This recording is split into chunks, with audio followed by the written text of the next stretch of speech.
Great, welcome everyone. We'll give attendees just a couple minutes to finish logging in, get settled in, and then we'll get started.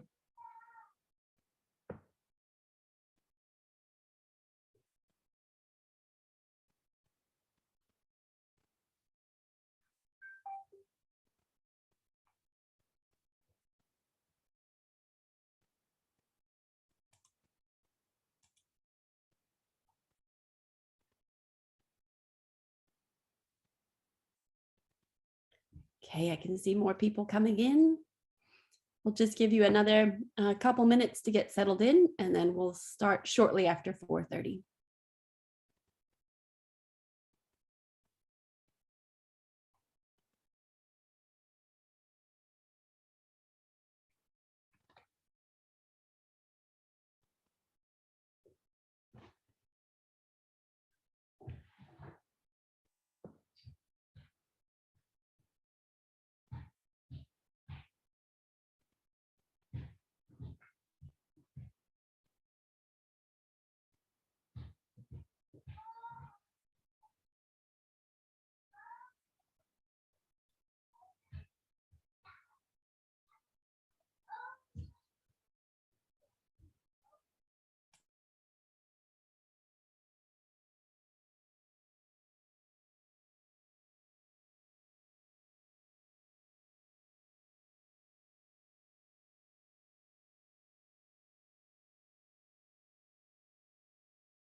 It's just on 4:30, so we'll get started. Welcome to the webinar on the Bachelor of Social Science at UQ. I'm Associate Professor Rebecca Olson, and I'm the Program Director for the Bachelor of Social Science. I'll start today with a acknowledgement of country. So UQ acknowledges the traditional owners and their custodianship of the lands on which we meet. And we pay our respects to their ancestors and their descendants who continue cultural and spiritual connections to country. We recognize their valuable contributions to Australian and global society. So today we're going to hear from several different speakers who are connected to the Bachelor of Social Science. So I'll start off with a quick overview on the Bachelor of Social Science and where graduates end up working. Then we'll hear from Professor Kristen Lyons about the development major and the environment and society major later on. We'll hear from Dr. Alistair Stark about the health and social policy major.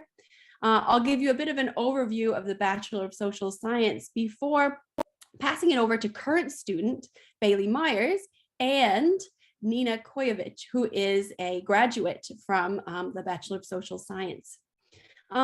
So I'll start with a poll. We've got a few polls, interactive polls to make sure you're paying attention and involved in our webinar today. So I'll start off with a poll. What are you hoping to learn from today's webinar? Are you hoping to hear about what you can study in the BSOC side? Are you hoping to hear about jobs that you can get?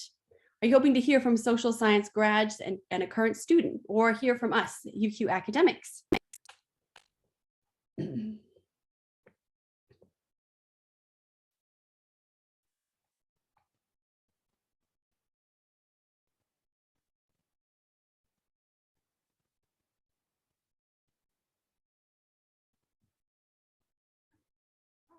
All right, I'll just give you 10 more seconds and then I'll finish the poll. So here we've got most people wanting to find out what jobs you can get from a Bachelor of Social Science. Great.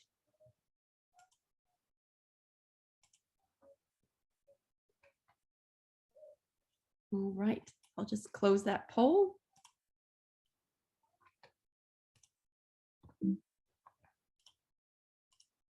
Okay, so I'll start off with an interesting factoid. Did you know the humanities and social sciences actually supply 2/3 of Australia's workforce? And 83.4% of Australian humanities, cultures, and social sciences graduates found employment in 2020. So there's a lot of discussion, especially last year, about the social sciences and humanities and the kind of job readiness of people who pursue the social sciences, who are impassioned about social justice issues, and where they end up in terms of employment. We're here to tell you that they end up in a lot of really great places. So we have data from just from LinkedIn profiles of our Bachelor of Social Science grads, and they end up in quite a range of areas. So I've got some listed there at the top in health, government, in the federal government and Department of Health down in Canberra, as well as Queensland Health, and health areas outside of government positions like Australian Red Cross, as well as things like Mates for Mates, nonprofit organizations that are oriented to health issues. A lot of people end up in government departments, like local government through to state government in education, agriculture, Premier and Cabinet, social services, housing and public works, and a range of our grads end up in corporate areas, as well as not-for-profit, as things like Palladium, Oak Tree, and Uniting Care. So here we've got a breakdown of a range of the different employment pathways. So not-for-profit, a really key area, through to higher ed, international affairs, government admin, public policy, hospital healthcare, research, public relations and communications, and civic and social organizations. And if we look at that in terms of the company industry, we can see government admin is a really big employer, through to higher ed, nonprofit, education management, hospital healthcare, civic and social organizations. So I'll pass it over now to Professor Kristen Lyons, who can tell us about the development major within the Bachelor of Social Science. Thank you, Rebecca, and it's really lovely to be spending some time with you today as you think through and navigate the important decision about what degree program you might engage with. So as Rebecca has said, the Bachelor of Social Science program is clearly a degree program that can set you on a diverse and really meaningful career path. It's also one that can enable you to be a really meaningful change agent, and depending on which major you select, will of course orient you down different career paths. And I've heard very clearly through that first poll that some of you are quite interested in your career prospects. So I want to tell you just a little bit about the development major and then where our graduates find work. So in a general sense, the Bachelor of Social Science is for those engaged in, interested in being social change agents. The development major in particular is for those of you who are particularly animated by issues and themes related to social justice and inequality in particular, and including in development contexts. And these might be in local through to international contexts. I think that all of us could not miss the ways in which inequality and questions around social justice pervade our everyday lives. Obviously, the global Black Lives Matter movements have rendered bare over the last 18 months or so internationally the ways in which structural racism bears down upon the lives of communities across the world, including First Nations communities in Australia.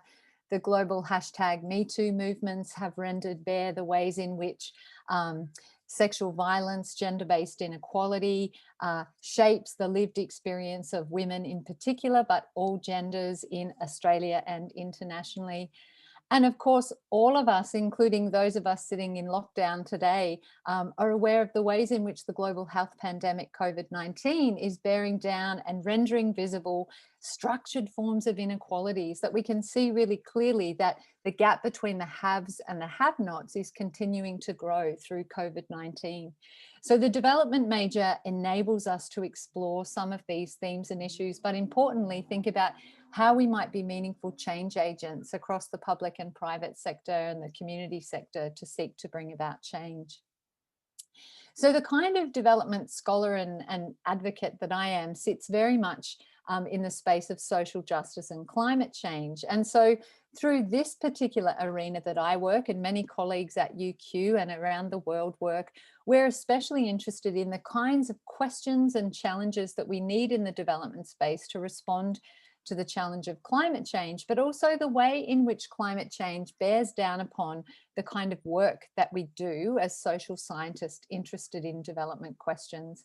And we can see really clearly in the context of climate change that it intersects with economic, political, and social dimensions, that it is very clearly rupturing some of the fundamental ways that we've taken for granted that we do business, including around energy, transport, food and agriculture systems, and so on. Next slide, thank you. And so in the development space, in the diversity of careers that we might take up with a degree which majors in development, there's various different ways in which we might approach development questions, including in relation to the challenge of climate change. And so if we look across these various axes, that this might help bring some of these ways of thinking to light. So if we take that orange axis that goes from sort of 11 till 4 o'clock, we can see that we are particularly interested in, including when we work with organizations, in the kinds of resources that can be brought to bear, human skills as well as cultural, economic, and so on, that can be brought to bear to try and address challenges. But also on the flip side, what do we need to leverage from outside the organizations that we work, from outside the communities that we exist in? For example, from government departments, what do we expect from private sector agencies in order to address the kind of development related challenges that we face? And then when we look across that green axis, for example, if we look at the bottom corner, we might see that with development work, we're especially interested in centering the rights and interests of local communities, of those diverse communities that are profoundly impacted by climate change, as example. But how might we balance that against a set of objective standards, including, for example, the value that we might place on ensuring a level of economic growth or a sustainable economy that can support communities and where communities want to go. And then that blue line for development, working in the development space, is about how might we balance supporting the flourishing of communities themselves through capacity building versus bringing in outside skills and expertise to support a particular development goal. So next slide. Thanks, Rebecca. And so in doing that, yeah, we can see really clearly that these themes and issues play out across various sectors here. So these images here speak to, firstly, food and agriculture and the kinds of transformations that we are being challenged to lead in the development space in order to ensure that the way in which we produce food and do agriculture now and into the future is commensurate with creating climate stability, including the vital need to decarbonize. We see similar debates going on in the energy sector. What will our future energy supplies be, and what will that look like for transition economies? And of course, there's really important questions about the future of regional communities, of what kinds of economic activities can be tied to different energy sources and so on, and transport is a key question in that as well. And so there is plenty of development related work, next slide please, related to each of these fundamental challenges and questions in terms of how might we support transition economies so that we are prepared for ensuring we are climate resilient futures. And so this work can be situated within the government sector, across community organisations, as well as in the private sector and consultancy. And I think Rebecca flagged a number of these kinds of works already. So I just want to name consultancy in particular as an arena where graduates who have a major in development work.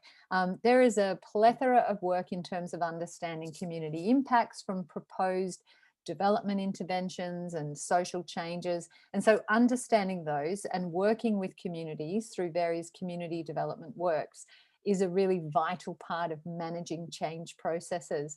And this is where current and future work is absolutely going. And so you are very welcome to contact me at any time into the future to learn more about the major. But for now, next slide, I think we are going to move on to a poll. So we're keen to hear from you. I've just talked about the development major, but in particular through the lens of climate change. But what matters to you? What do you think are the burning issues of our time? And so we're going to pop a poll up there now, and we'd love to hear from you. Hopefully that will pop up on your screen. And we want you to vote. Which of these themes, climate change, affordable housing, health inequality, political unrest, what is the most burning issue to you from wherever it is in the world that you sit? And all of these issues are absolutely issues that we take on in the Bachelor of Social Science in various ways, and support you to develop skills and ways of thinking so that in your future careers you're able to bring meaningful critical thinking and approaches to addressing these challenges. So we'll just wait a moment longer and then we will see the results of the poll.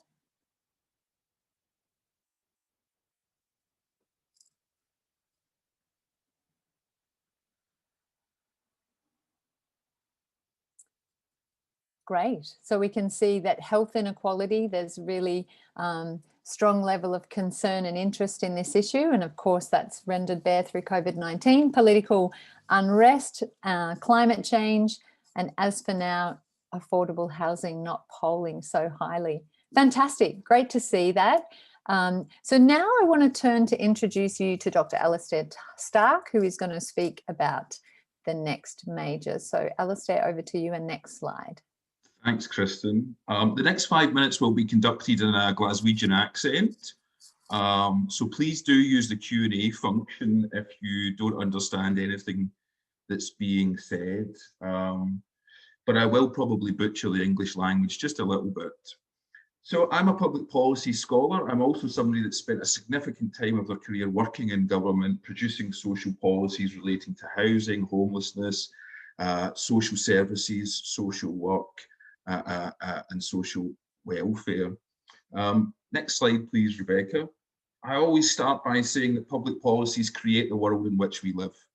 If you were to simply look around you, wherever you may be just now, everything you see around you in your immediate environment can be connected to public policies, whether it's the air you're breathing, whatever's in your pocket at this moment, the laptop you're using, even your family members that you're sitting next to, all can be connected. And indeed, in my first year policy class, I challenged students across the whole semester to find me one thing that I cannot connect to a public policy decision. We are specifically interested in the health and social policy major in a series of policies which are designed and calibrated towards producing that phrase that's been mentioned repeatedly, social justice.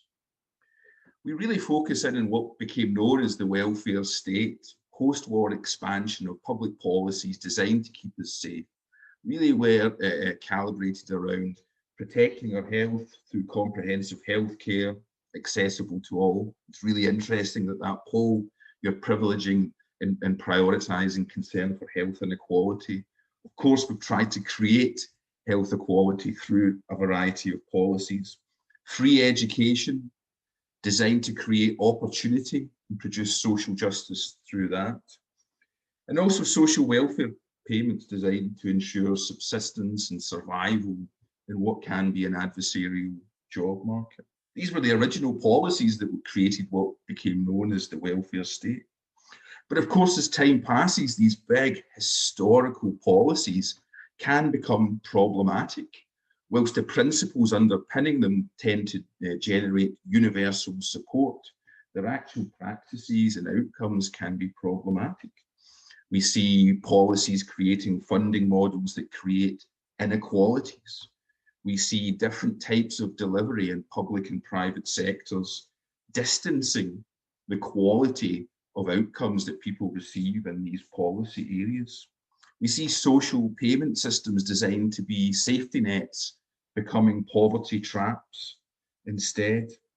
And so what we're concerned with again and again is a single question. How can we design, create and implement public policies that create social justice today, but also recognize the changing dynamics which will create social injustice tomorrow and in the future? And we're experiencing those dynamics right now as we have to communicate from a distance. So we're interested in social justice. Next slide, please.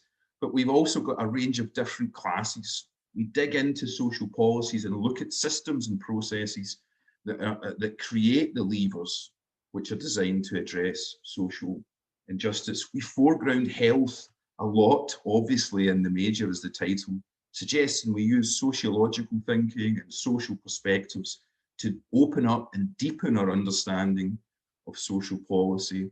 But we also deliver a lot of practical lessons. We want you to understand how to do public policy. When we look across all those different courses, we see different students benefiting from how we teach.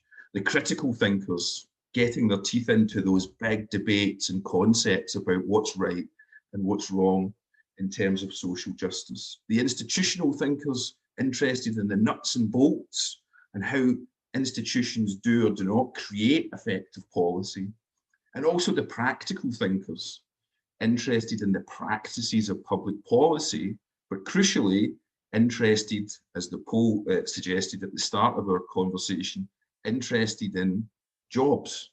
Next slide, please. And this takes me not to another poll, but to a simple test. I want to sign off and leave something in your head other than this strange Scottish accent. So take a moment, open up a browser. It doesn't have to be Google. I'm not sponsored by them. Bing is equally as good, but obviously we all know it's not as good. We just don't say it. Any search engine you want. And what I want you to do now is simply type in 3 words: public policy jobs. Hit search. Start scrolling. You can scroll and scroll and scroll and scroll. You can go up to those pages we never go up to in Google, 5, 6, 7, 8. You keep seeing jobs. This is because the study of public policy is attached to a massive job market. And you'll see those jobs in different states, at federal levels, but now change the search. Put the word international in front of public policy jobs. If we could cross borders, what you would see is a range of jobs through which you can do what I've done. Change the continent you work in through your passion for public policy. And again, scroll down. And the keen practical thinkers amongst you will say, well, it's very well to have all these jobs in this big job market, but how do we get into it? The final search, just type in graduate government programs. Scroll down again. You'll see a federal graduate program for public policy. You'll see ones in Victoria, New South Wales, and a Queensland one, which I helped design with the state government. So if you remember nothing else other than this guy from Scotland waving his hand in my camera, remember this: public policy major gives you access to a massive, growing, and accessible job market. And I'm going to pass you back to Kristen and go and sit in the dark again. Thanks for listening. Thank you, Al. So I am going to speak about the environment and society major now, which is one of the newer majors that has been added to the program to reflect the lived reality of the world around us. So this major, like the entire program, is drawn from different disciplines. So you get an interdisciplinary training, which gives you a holistic way of thinking about environmental issues and problems, but the way in which they are tied to social dimensions, to social, political, and economic decision making. And of course, then thinking about solutions to environmental problems are also seen as a consequence of social action. So we're really interested in understanding those interconnections. Next slide, thanks.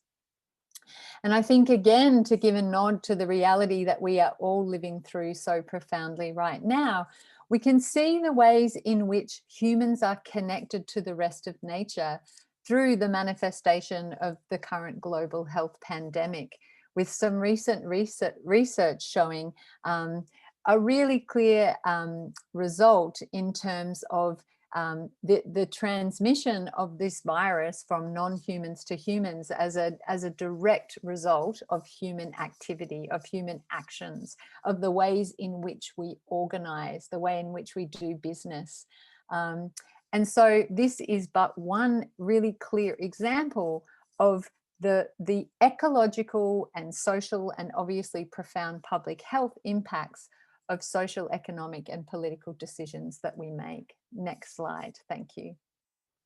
And so in the environment and society major, we are interested, as I said, from different perspectives, from economics, philosophy, from environmental science, from environmental planning, from sociology, anthropology, political science, and so on, in looking in a multidisciplinary way in understanding environmental issues and challenges and the ways in which these impact upon the lived experience in different ways. Next slide. We are especially interested in this major in thinking about how the environment is understood by different stakeholders in different ways. So for example, it might be that the resource sector, the mining sector, for example, or the natural resources sector, the farming sector, conservationists, environmental educators, and so on, come to think about the environment in different ways and therefore give different use value to it. And it's in this context that we see really clear conflict. What should we do about the future of the Great Barrier Reef, for example? How important are its conservation values versus its tourism values versus its cultural values to traditional owners and so on. And sometimes these values match up and other times they don't. And it's in this context that there's a plethora of work that is growing in this space. Next slide, thank you.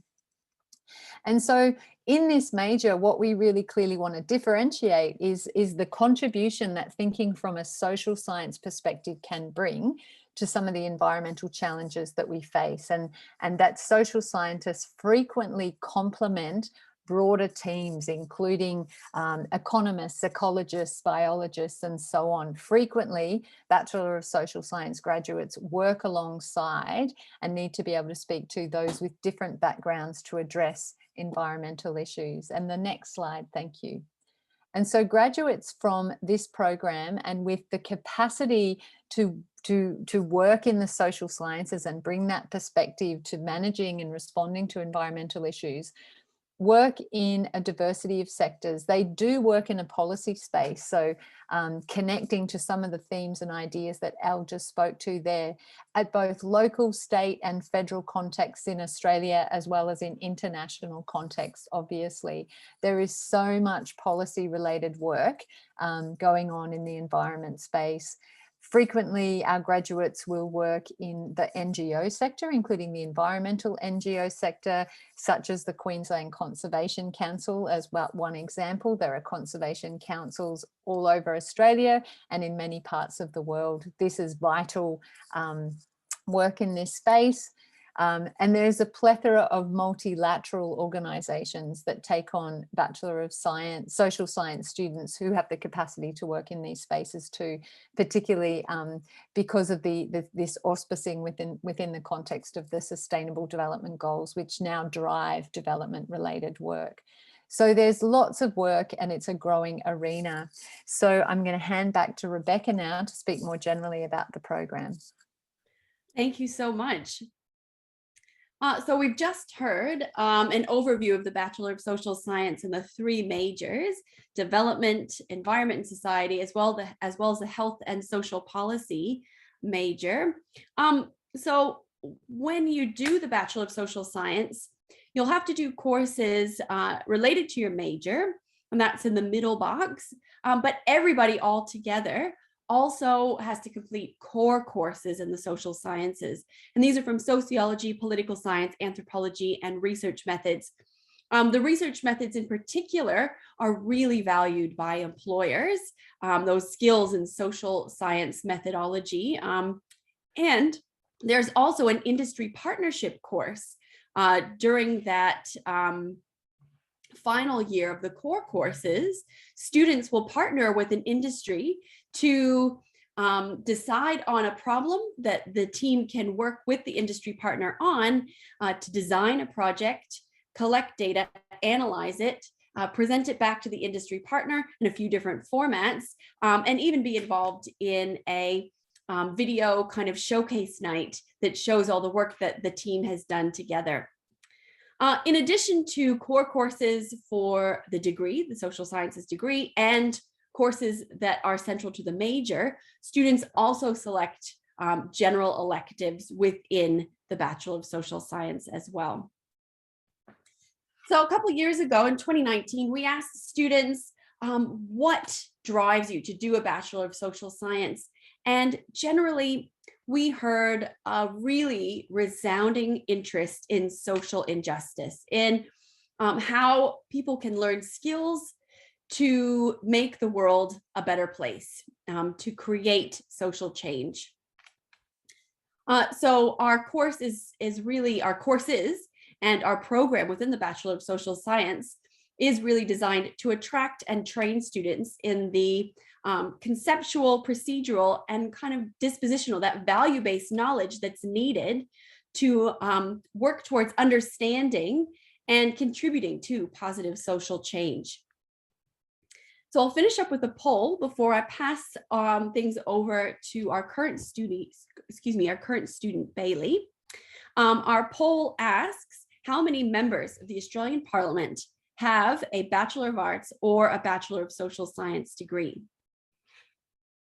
What do you think? Is it 7, 28, 53, or 69?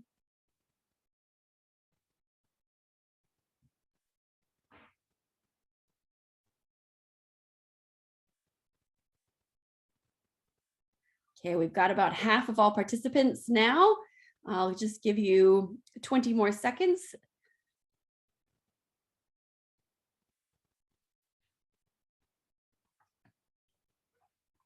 All right, let's finish there. It looks like most people think it's 53, but it's actually 69. A large proportion of our federal members of parliament have a degree in the BA or a Bachelor of Social Science.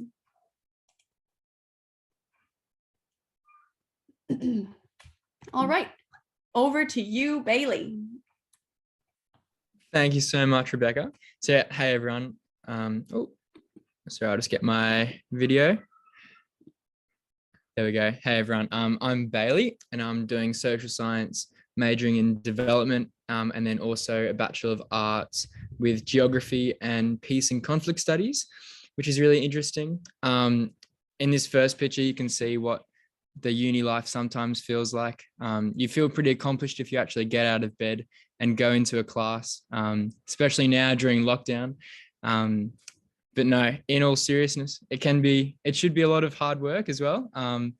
And yeah, that second picture shows how people end up feeling by the end of their course sometimes. No, not really. If you want to go to the next slide, Rebecca.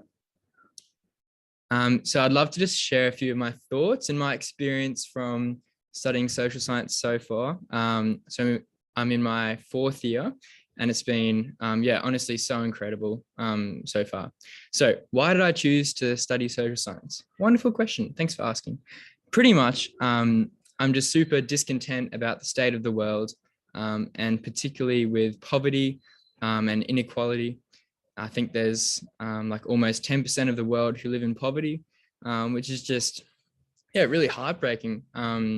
And like these are humans just like me and you who struggle to just struggle in their everyday life to, eat and, have be clothes and everything. And yeah, so I really want to understand the root cause of inequality, especially when you look around the world and it seems that there are enough resources to go around. And yes, that's why I chose to study social science, to try and find the root causes of this inequality, which is really prevalent and obvious in the world. So do I now know the solutions for all the challenges of the world?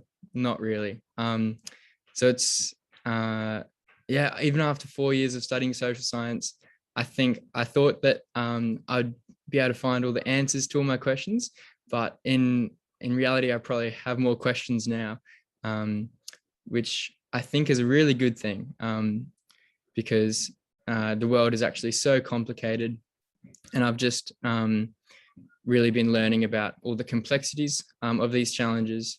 And yeah, I'm so glad that I am, because I think when we try and make change in the world without understanding the complexities involved, then we can sometimes do more harm than good. So how have I learnt to view social challenges differently? I think social science has absolutely equipped me with the skills to just slowly pull apart the challenges around us in the world, and just to untangle them and try and identify the root causes. And even I've learned so many different research techniques, and this whole set of skills, which I'm really excited to apply in the world, just to try and get to the bottom of these complex problems. Sweet. I'd love to answer any of your questions if you have any as well in the Q&A time. But now I'll pass you on to Nina Koyovic, who's going to talk a bit about her career. Thanks so much, Bailey. And thanks, Rebecca, and everyone for having me. It's a pleasure to speak with you all about my career progression from my Bachelor of Arts and Bachelor of Social Science dual program. So I did the same as Bailey. I started my dual degree in 2012, straight out of high school. And I was passionate about social issues and making a positive impact in my community too.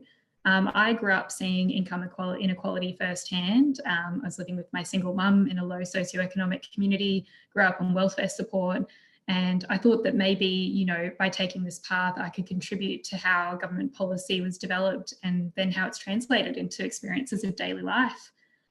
So I was looking for something practical, and I knew that this program would equip me with the tools to get into the workforce upon graduation. And so, as you can see on the slides here, I've got a bit of a timeline of different roles that I've held since I graduated from my program. I majored in the health and social policy major in my social science degree and anthropology in my arts degree. Once I graduated, I was considering, you know, what kind of work did I see myself doing? And I initially started working as a research assistant, and I paired this with doing an honours program to see if academia could be for me in the future. And given the breadth of skills that are fostered in the degree, I needed to know what was a good fit for me. So when I finished studying, one of the best things that I did was in my last semester, I did a thing called an Aurora internship. And this is a relatively popular choice for social science students, as you get to take up a placement with an organisation that needs your skills. Through the internship, I was fortunate enough to be placed with First Nations Legal and Research Services, the native title legal body for Victoria. And this turned into a full-time role for me with their sister organisation soon after I completed the internship. And during this job after my internship, you know, my first kind of full-time job since graduating, I was exposed to all kinds of different roles in the organisation and things that people did, like project management, advocacy, research, legal work, governance and communications. And each of these draws on different skills. And ultimately, I found that I thought policy would be the work that, you know, I really wanted to work in. And it's where the skills align best and where I can create the most impact. And realising this has kind of brought me through a few different twists and turns to end up working in my current role, which is with the Victorian Aboriginal Community Controlled Health Organisation, or VACCHO. So I wanted to take you through some of the skills I've applied in some of these recent roles that I've held. And so on the top right-hand side of the screen, you can see the VACCHO Policy Officer role that I'm currently doing. So it's a varied role where I get to do things like prepare policy briefs and submissions, review policy materials like proposals and implementation plans, and consult with the local community on the barriers they have to accessing services. And in terms of applying skills, a lot of things like analytical thinking, you know, how will a decision or a policy impact those who are most vulnerable, and reflecting and evaluating options like what are the potential unintended consequences of these policies that we might be proposing. And I draw on communication and writing skills as well, with sharing ideas to different audiences, like I might write a brief for a minister who's very time poor, and also write materials for our member organisations or clinical staff in the health space. And then contrasting that, on the one towards the bottom of the screen, I've got a different role that I held with the Victorian Aboriginal Childcare Agency. And this was focused more on project management for programs for the Aboriginal community when it comes to children and families. I also did some funding submissions for government grants as well.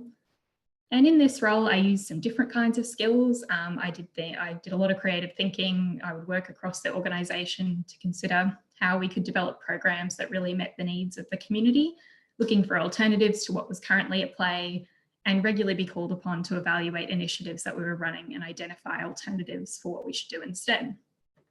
The role involved in speaking to clients and staff about the way they wanted to achieve results and how we could tailor it to those goals.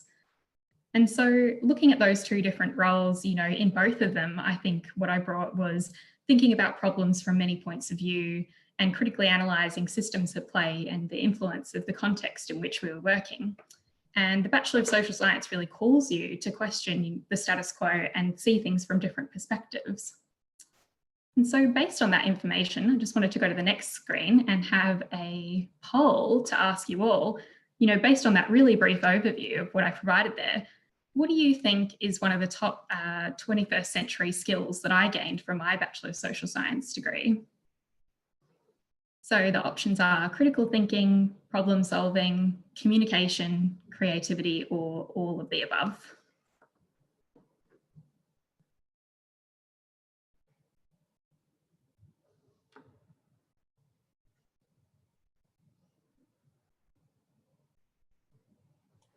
We'll just give everybody 10 more seconds.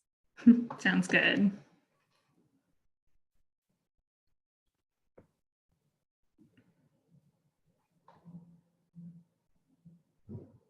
All right. Looks like all of the above. I love that.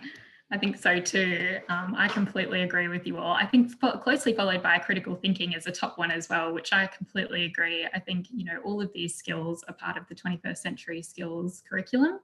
And I just wanted to briefly present this slide. Thanks so much for participating. Briefly present this slide. We've done a little bit of mapping, heat map of lighter and darker purple as an attempt to show how these 21st century skills are aligned with the Bachelor of Social Science, with those in darker purple more closely aligned with what is in the curriculum. And overall, this really speaks to me that there's a wide range of skills that are incorporated as part of the degree, and they're all fostered through the different majors and subjects that you focus on. And so I just wanted to draw your attention to that, beyond these skills, which are really valuable, there's also some additional ones that the Bachelor of Social Science fosters, things like thinking creatively about how you can apply your skills in the workforce and broadening your concept of what technology means and how it could be applied in new ways.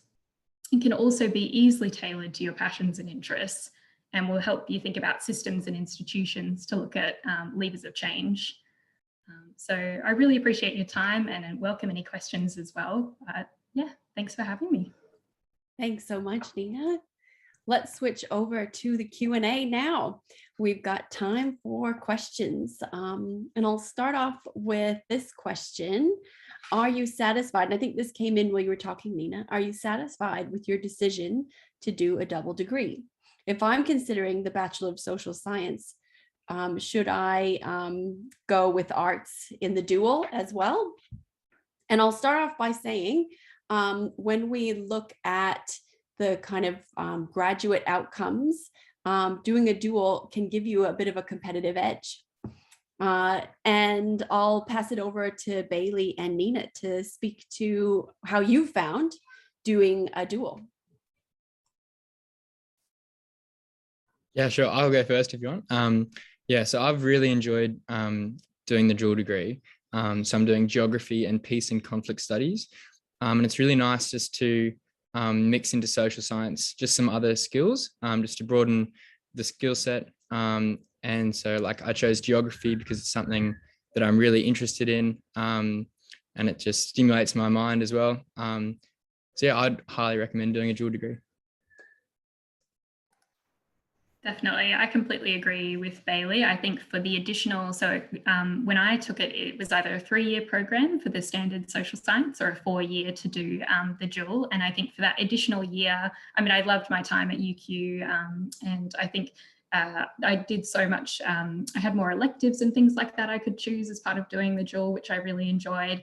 And I think the format of the program when I went through meant that I couldn't do anthropology and social policy at the same time in a social science program. And I was really passionate about those two areas. So I was able to focus on each of them and major in each simultaneously.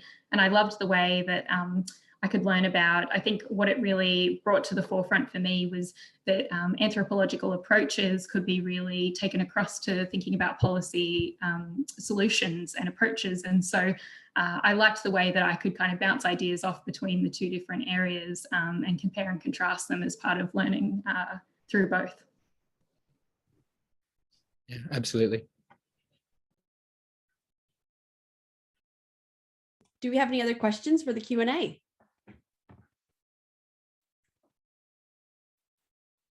Perhaps we've been very thorough. I did see a couple people using the raise your hand feature, but rather than doing the raise your hand feature, I think we need you to type the question into the Q&A feature, and then we can answer your question. Rebecca, while we're waiting for questions, I just wanted to add on something to what Nina said. I think that the duality she spoke about was absolutely essential to her experience, because she was really passionate about anthropology, and I used to try and encourage her to do more policy, and she resisted.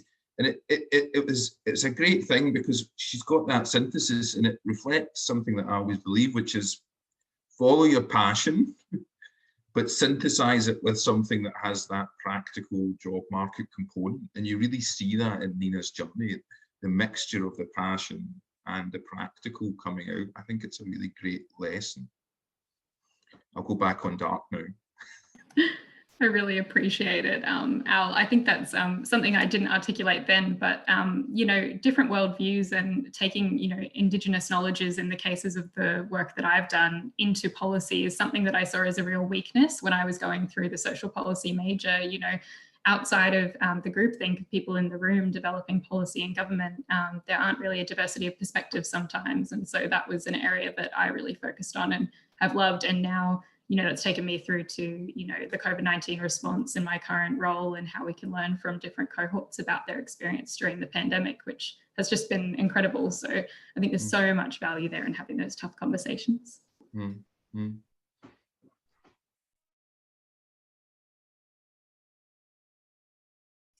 If there aren't any other questions for the Q&A, I think we can wrap it up.